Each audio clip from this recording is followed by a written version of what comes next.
When I was 11, I said, I want to break a world record, I want to win a gold medal, and I want to make the Olympic team. 8 years later, I was able to get it all in one bang. Michael Phelps, it's going to be gold, and it's going to be a new world record. Michael Phelps with his second gold medal, and Phelps with some sort of magical touch to win another gold. I can guarantee you there was probably 100 days where I didn't want to do anything. I wanted to stay in the pool or stay in my bed and not get out. But those are the days where you have to. You have to get up and do something. Because I think that's really what separates the good from the great. The great do things when they don't always want to do them. I think the biggest thing that I've always said is never give up. I never have, and nobody ever should. If they want something bad enough, they'll get it. You have to work for it. Yeah, it's not going to be easy. But if you want it bad enough, you'll do whatever it takes to get there. I think that's probably the easiest way to put it. The best way to put it. I wanted to do something nobody ever did. And that started with a dream. I wanted to be the greatest. I went 5 straight years of lessons. Every single day. And I scored a short. Missed one day. So 2 days from that. So I was already back. I was continuing to build on that throughout that time. And that was kind of just how I was. There are days when I'm but it's You know, if you want to do something and you want it that bad, you'll make sacrifices.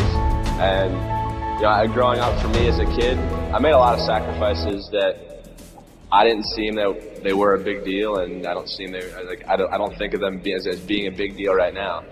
You know, there were Saturdays or Fridays where I'd give up going to a dance or hanging out with my friends because I had work out the next day. But those things that I gave up, were things that I wanted to help me get to my goal. And there were times where I've been put in uncomfortable situations, but I've used my mental power, my mental strength to push through it. I think that's how you can look at any of the athletes in the world. I mean, Tiger, the guy has a busted knee and still comes and destroys the rest of the field. That's the thing. It's like people don't make excuses.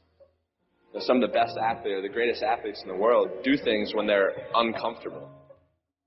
Everybody can compete when they're feeling good, happy, excited, rested. But it's the best people who can overcome when they're tired, sore, not in the great mind, not in the best mindset. And I think mental power that the greatest athletes have can push all the pain aside. And I mean, like when I was doing that Navy SEALs thing, was it easy for me to do it? No. Was it easy for me to climb over a 45-foot wall and look down? Not at all, and I'm afraid of heights. But, I said to myself, I'm going to do this, and no one's going to stop me. I think that's the biggest thing, is how strong you can be mentally. I think that really shows who the person is. So I think that's one thing that separates the good from the greatest. When I said I wanted to win 8 gold medals, basically half the people in the swimming world thought I was absolutely crazy and nobody could ever do something like that. But for me, I was somebody who believed in it and somebody who believed in the process of getting there. I knew it wasn't going to happen overnight, like I said before. But every little small thing that we did was a small stepping stone in order to even be able to have that chance and that opportunity to do what I did in 2008. So, when I say from 2002 to 2008 was basically trial and error. So for me, in 2002, that's really when I started amping up my event schedule, where I was swimming 4 to 5 individual events and having a couple relays at Pan Pacs, World Championships, major international competitions throughout that time frame.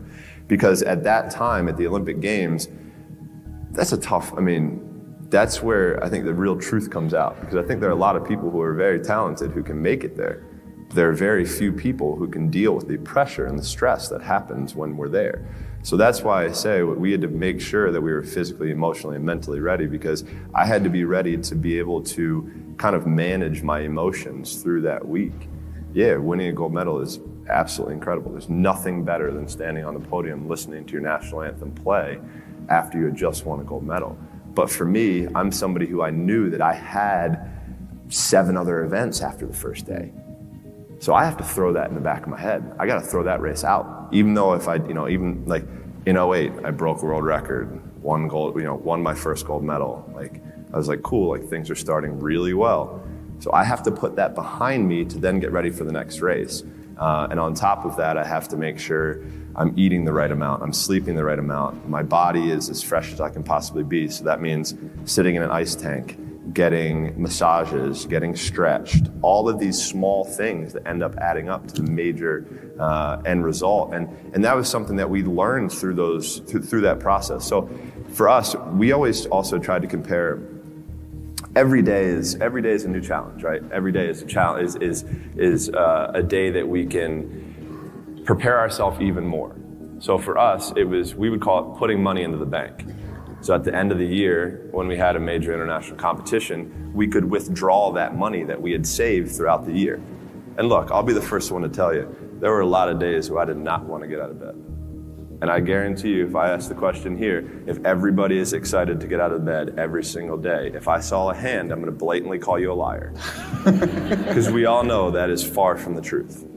But if you have those little small goals, those little small things that get you excited when you don't want to, it's going to make it even better and even easier at the end when you're getting ready for a presentation or the end of the year or this or that, whatever event you're leading up to. It's going to make it so much easier. And I think if you look at the greats in anything that, in any walk of life, the greats do things when they don't always want to.